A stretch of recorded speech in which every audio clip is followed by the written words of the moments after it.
Everybody in Atlanta and everybody knows me. You're not going to talk to him like that. But I am. And what are you going to do to us? And what are you going to do?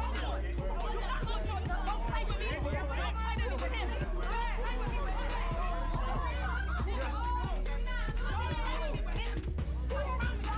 So, I have been out and about, and I recently got. The night Atlanta started whispering, everything felt too cinematic to dismiss. Tamar Braxton, already fragile and stepping cautiously back into the public eye, was spotted inside V12 Lounge. And who just happened to be there? Mendeecees Harris, moving in the same orbit, eyes on him, whispers turning into theories before the clock even hit 1 a.m. By the time they allegedly left her inviting him and a few others back, it wasn't just nightlife chatter anymore. It was scandal bait. On its own, harmless, together, a loaded cocktail for fans desperate for proof of the next betrayal. But was it really business as usual, or the prelude to another cheating storm? That's the part that makes this story stick, because when it comes to Mendeecees, business and betrayal are words people treat like synonyms. And here's the kicker, Tamar's name has never been one you attach lightly. But before we dive deep, you already know the deal. Hit that like, tap subscribe, and drop your hot take in the comments. Do you think this was innocent business or a late-night move that crossed the line? I struggle to write this because everyone keeps calling me, and honestly, I can't even really talk anymore. I'm so weak. I almost died Sunday. I was found in a pool of blood from my friend with a face injury as the days, I guess, by the worst it is. I fractured my nose, lost some teeth and mobility. The way I look at life now is totally different. As my health is on the mend, my mental journey begins. Pray for me, for real. I don't even know what happened to me. Try again, mother. It's been a hot topic about Mendeecees and I for some time now, and I'm sick of it.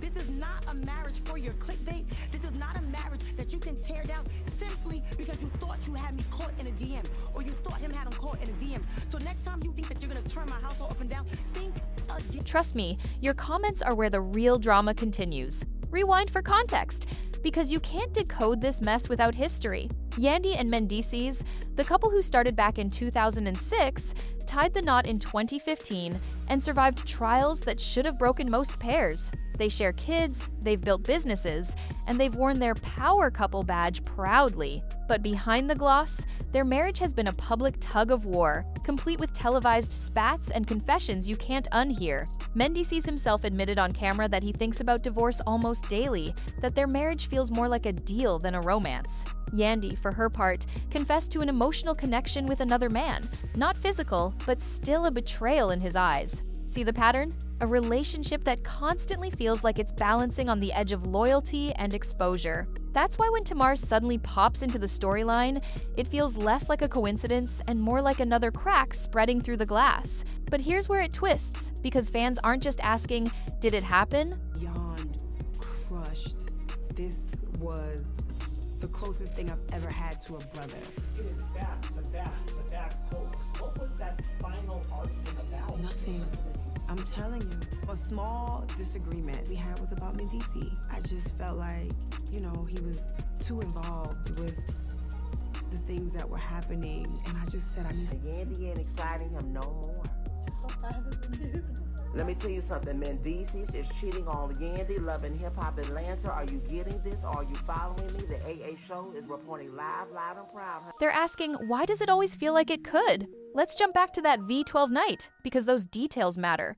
Witnesses said Tamar and Mendeecees were too close. A casual hangout? Maybe, but add in the 1 a.m. departure, the alleged invite back to Tamar's, and the context of their reputations, and suddenly, it looks shady. And the question practically screams at you, if it was really just business, why did it feel like a secret? People want to believe there's an innocent explanation, like a project they're working on together. But come on, late night. Lounge lighting, post-party energy, and a man with a rap sheet of cheating allegations, it doesn't sell. It feels like deja vu for anyone who's been following this couple for years. Which begs another question.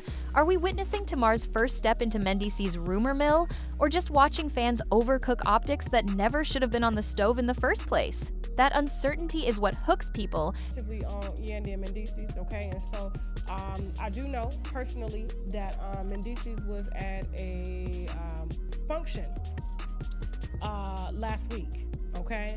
I happened to be working on our TV series that we're filming, and they said he had got a little drunk, and he was saying that him and Yandy are done, you know, with his New York accent, you know, but he's got a little stud voice. It's time that we grow the up. We make a decision. Either we're gonna be together or we're not gonna. And don't block me. Don't block me. Right. Don't take off your ring. Listen. Stop doing dumb. Listen, do right, I won't unblock you. Do right, the ring won't come off. Just stop. Because if we've learned one thing, it's that where there's smoke in this saga, flames usually follow. Now, here's the part that tilts the entire conversation: Tamar's near-death accident. She revealed waking up in a pool of blood, fractured nose, missing teeth, mobility issues so severe she still can't comfortably speak. That's not just a scare, that's a life reset. And yet, right as she's asking for prayers, her name is entangled in one of the messiest rumor chains in reality, television. Some fans flip the narrative entirely was her accident, just tragic bad luck, or some kind of warning that she's walking into dangerous territory. It sounds wild, but conspiracy culture thrives in moments like this. And when you mix her vulnerability with Mendeecees' track record, suddenly people aren't just gossiping, they're connecting dots no one even drew. It's a cruel irony. Tamar's begging for healing energy, while the internet doubles down on drama. And if you think that's harsh, remember, this is exactly how entertainment culture operates. One woman's trauma becomes another fan's storyline. But is Tamar now branded as just another other woman in Mendeecees' ongoing saga, or does she rise above it? That's the cliffhanger everyone's watching. Then there's the "it's just business" defense. Quiet Chatter claims Mendeecees is slated to play the leading man in Tamar's upcoming visual project. If true, that reframes the lounge optics as work. But here's the catch. Business meetings rarely happen at 1 a.m., with friends heading back to someone's home. Even the defense has cracks. And that's why fans aren't buying it. Because if this was professional, why is there so much secrecy? Why hasn't anyone confirmed the project? And here's the dangerous part: when silence stretches too long, the audience writes its own script. And right now, the script is writing itself as a messy entanglement, not a business deal. But the irony? If they really are collaborating, Tamar and Mendeecees just guaranteed more attention for their project.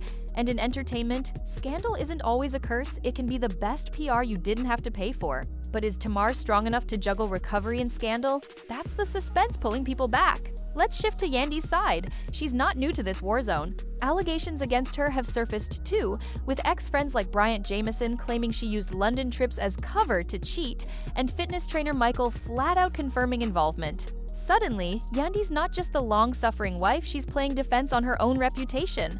Add that to her history of emotional connections, and the narrative shifts. Is this marriage just a chess game of "you hurt me, I hurt you"? That's the part fans can't stop replaying, because if Yandy's hands aren't clean either, then every defense she makes of Mendeecees reads less like loyalty and more like mutual blackmail. But here's where it gets nastier. Her ex-friend swears her silence destroyed his own relationship, leaving him bitter and vengeful. And Tamar stepping into this chaos? It looks less like an accident and more like she was pulled onto a stage that was already set for fire. The question burning now: how long can Yandy keep flipping the narrative when her own closet's rattling with bones? Now stack that against Mendeecees' record. He's been accused of creeping with married women, sliding into DMs, being spotted late nights, and even hitting on younger women at clubs. Castmates have hinted, influencers have sworn they've seen him, and names keep popping up. The kicker? He rarely denies with fire. Instead, it's half responses, awkward silences, and Yandy stepping up to absorb the bullets. At one point, she even claimed certain flirty DMs came from her, not him. That's how far she goes. But fans see it, and the more she shields him, the more people whisper that she's complicit. And when Tamar enters this web, people don't see her, they see the next alleged mistress. That's the curse of stepping near a man like Mendeecees.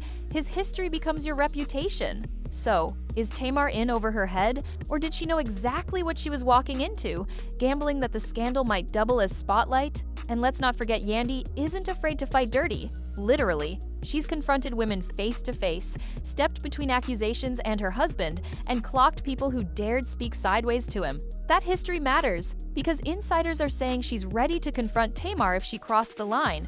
That threat alone has fans holding their breath, because a Tamar versus Yandy showdown would be reality, television gold, and personal life hell. Do we really think Tamar, injured and healing, wants that smoke? Or is Yandy flexing, knowing her reputation for throwing hands already precedes her? Either way, the cliffhanger is set. If Tamar and Mendeecees are innocent, Yandy's rage has nowhere to land. But if not, well, you've seen how this story ends before, and it's not pretty. Which brings us to the ripple effects. Tamar risks losing the narrative of her comeback, her recovery overshadowed by whispers. Mendeecees risks proving fans right that he can't stop fumbling, even when he's got everything to lose. And Yandy risks being seen less as a powerhouse and more as a prison guard, keeping a man locked behind a wall of excuses. And here's the scariest twist: this story has no natural ending. If Tamar clears her name, people will say she's lying. If Yandy defends her man again, people will call her delusional. And if Mendeecees goes quiet, silence will scream guilt. It's a no-win game, which is why the real question isn't whether someone cheated, it's how these three protect their brands when the internet has already written their roles. Because here's the truth bomb sometimes, it's both innocent and guilty, both collaboration and chemistry, both brand-saving and brand-breaking. And that's what keeps us watching. Not because we'll ever get hard proof, but because in this world, proof isn't what sells, plausibility does. Tamar's plausibility as the other woman, Mendeecees' plausibility as the serial cheater, Yandy's plausibility as the defender. That's the show, that's the script. And until one of them breaks character, that's the story we'll keep replaying. But here's my question to you. Do you think Tamar knew exactly what she was doing when she stepped into that lounge? Or was she just blindsided by the storm she walked into? And now, 2 final notes that pull this saga deeper. First, Tamar's recovery arc deserves the spotlight. If she flips this narrative, it could be the most powerful rebrand of her career, taking a scandal and turning it into a testimony about strength, survival, and setting boundaries. Imagine her comeback tour framed not by gossip, but by triumph. But to get there, she has to cut ties publicly, clearly, and soon before the rumors drown her voice out. If she waits, she risks being remembered not for her music or resilience, but as another name in Mendeecees' long, messy file. Second, there's the question of Yandy's breaking point. Everyone has one. She's been the wall for years, but walls eventually crack. What happens if one day she stops defending, stops absorbing, and just lets the chips fall? That's the real danger, not Tamar, not even Mendeecees, but the moment Yandy decides her peace is worth more than her marriage. Because if that day comes, the story doesn't just end, it explodes. And maybe that's the real cliffhanger here. Not whether someone cheated, but whether this fortress of a marriage can hold when both the world and its own history are pulling it apart, brick by brick.